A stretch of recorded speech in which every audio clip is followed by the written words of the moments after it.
গত জুলাইয়ে যারা লড়াই করে বুক চিতিয়ে জীবন দিয়ে রক্ত দিয়ে পঙ্গুত্ব বরণ করে যারা আমাদেরকে জুলাই এনে দিয়েছে ৩৬ জুলাই, তাদের একটা অঙ্গীকার, একটা আকাঙ্ক্ষা ছিল।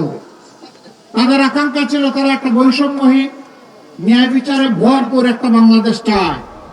এই জন্য রাস্তায় নেমে স্লোগান দিয়েছে মাত্র একটা, বলেছে উই ওয়ান্ট জাস্টিস। আমরা ন্যায় বিচার চাই। ন্যায় বিচার সমাজে যখন কায়েম হবে তখন সকলেই তার পাওনাটা পেয়ে যাবে। সেই ন্যায় বিচার কে দিবে, কোথা থেকে দিবে?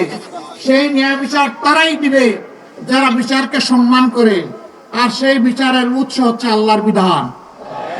আল্লাহর বিধানকে বাদ দিয়ে দুনিয়ার কোথাও ন্যায় বিচার কখনো কায়েম হয়নি, হওয়া সম্ভব নয়। আল্লাহ সমস্ত সৃষ্টির খালেক, আমরা বাকিরা সব মাখলুক। আল্লাহ তাআলা জানেন তার কোন সৃষ্টি কোথায় কি প্রয়োজন, কি দুর্বলতা, কি তার পটেনশিয়াল রয়েছে, এটা আল্লাহর চাইতে কেউ বেশি বুঝে না।